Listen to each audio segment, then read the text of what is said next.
Okay, dewalt impact driver jumped.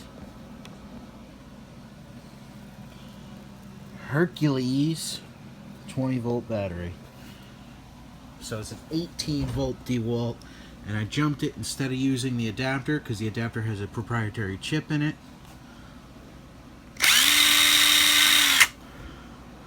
Good to go.